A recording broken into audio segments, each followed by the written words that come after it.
Bonsoir à toutes et tous, c'est les actions furieuses de ce jeudi. Comme d'habitude, l'avertissement, cette vidéo est uniquement un but pédagogique, je partage simplement mes propres avis et réflexions. Les actions présentées ne sont en aucun cas des conseils d'achat ou de vente et vous êtes seul responsable de vos investissements. Pour me suivre, c'est comme d'habitude sur Twitter, @TrendFrance. Allez, la citation du jour, une news fait la journée et un news flow fait une tendance. On passe direct au CAC. C'est moche, comme d'habitude, moins 85. J'ai envie de dire, on a l'habitude, hein. C'est pas terrible, c'est très baissier. En semaine, c'est très baissier. En mensuel, c'est très baissier. Dans les 3 unités de temps, on est en dehors des zones de force. Donc on fait super attention. Personnellement, je fais que de l'intraday. Mais bon, après, si vous souhaitez de faire de l'overnight, il faut vraiment faire super attention et avoir un bon money management. Réduire à la limite la taille des positions, c'est plutôt pas mal.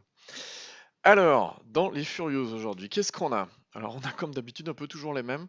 Alors, comme c'est un peu toujours les mêmes, j'en ai ressorti d'autres qui sont à surveiller. On a Carrefour à surveiller très très bien, une belle oblique baissière très très bien identifiée et très pertinente. Donc bah, ça fait déjà 4 touchettes dessus, donc on est plutôt pas mal, les volumes qui sont décroissants. Donc on va guetter la cassure ici, qui est plutôt bien. On a également Dassault Aviation, bah pareil, hein, tiens, je ne les mets pas tout le temps, mais bon, hop, voilà, ce qu'on va guetter, c'est la cassure de cette oblique baissière là qui commence à se mettre en place. Pareil, on a un volume décroissant, etc.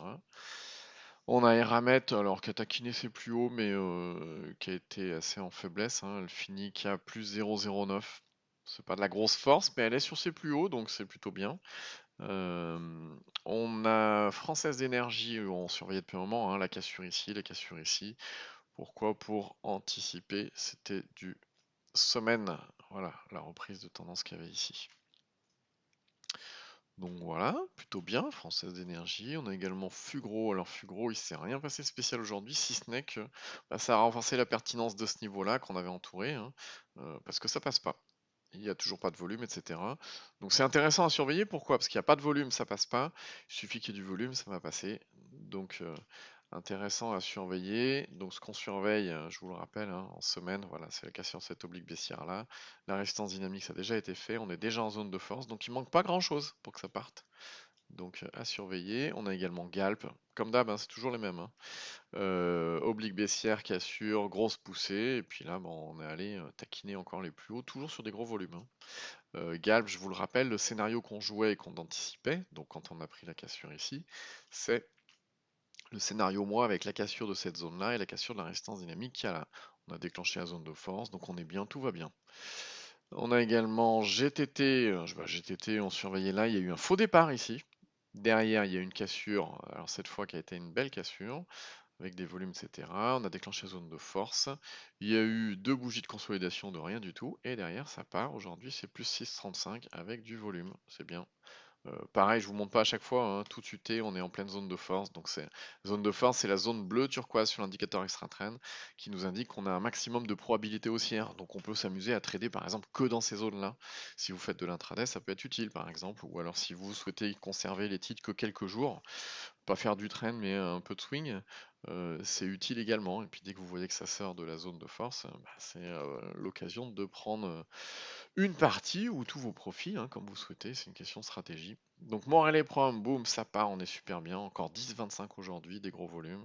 Bien évidemment, hein, c'est lié au pétrole. Morel et Prom. Alors, effectivement, on la guette depuis un moment. Il y a eu la cassure de résistance dynamique là, on a eu la cassure de cette oblique baissière là. Et ce qu'on surveillait surtout, c'était de trouver un point d'entrée. Parce que, voilà, en mensuel, on a cette résistance dynamique là, on a déjà déclenché la zone de force et on l'a cassé le mois dernier, la résistance dynamique. Donc c'est pour ça que il y a déjà quelques semaines qu'on surveille cette valeur-là. Bah, depuis 4 février. Voilà, grosso modo. On a CPF également qui va toujours c'est plus haut, qui prend encore 2,49. Il y a des volumes sympas, pareil, hein, cassure d'oblique, etc. C'est toujours le même schéma, hein, vous le connaissez maintenant, hein. Thales, pareil, oblique baissière, boum, ça casse, ça revient en zone de force et derrière, gros gap, hein, haussier avec du volume, etc. Donc ce qui est intéressant sur Thales, c'est que là, elle va pas chercher les plus hauts, donc il va très certainement se mettre en place une configuration. Alors bon, je le trace, c'est pas forcément ce qui sera pertinent, hein. Il y aura peut-être une oblique baissière comme ça, il y aura peut-être une compression de la volatilité comme ça. Alors on sait pas vraiment, il faut attendre quelques jours pour voir ce que ça construit, et puis on verra hein, ce que ça donne, hein. Ou alors tout simplement on peut guetter la cassure dernier plus haut, les 111,20. Donc ça peut être une chose. Donc voilà. Également, alors ça c'est une nouveauté. Hier soir, en ouvrant la plateforme ProRealTime, vous avez eu la surprise de voir cette pop-up s'afficher, qui est intéressante, euh, qui présente également l'indicateur PRT Band, que j'ai également codé il y a quelques années, je me souviens plus maintenant, 1 ou 2 ans, un truc comme ça. Le nouvel indicateur extra trend qui est prix public 179 euros, prix actuel 129 euros jusqu'au 11 mai, donc c'était pour la première année. Après la première année, ça va repasser à 179 euros. Eh bien, ProRealTime propose avec le code TREND30 une remise de 30 euros, ce qui vous fait l'indicateur à 99 euros. Donc si vous ne l'avez pas encore, c'est le moment d'en profiter. Et puis bah, n'hésitez pas à laisser un super commentaire comme il y en a à tant, je vous les passe un peu tous les jours, mais effectivement c'est très agréable de voir que tout le monde adore cet indicateur. Si vous découvrez cette chaîne, n'hésitez pas à cliquer sur s'abonner. Et puis bah, vous cliquez sur la petite cloche, comme ça tous les soirs en temps réel vous êtes alerté dès que je publie la vidéo du soir avec les valeurs à surveiller, les valeurs qui ont bougé, etc. Sur ce, je vous souhaite une bonne soirée et je vous dis à demain.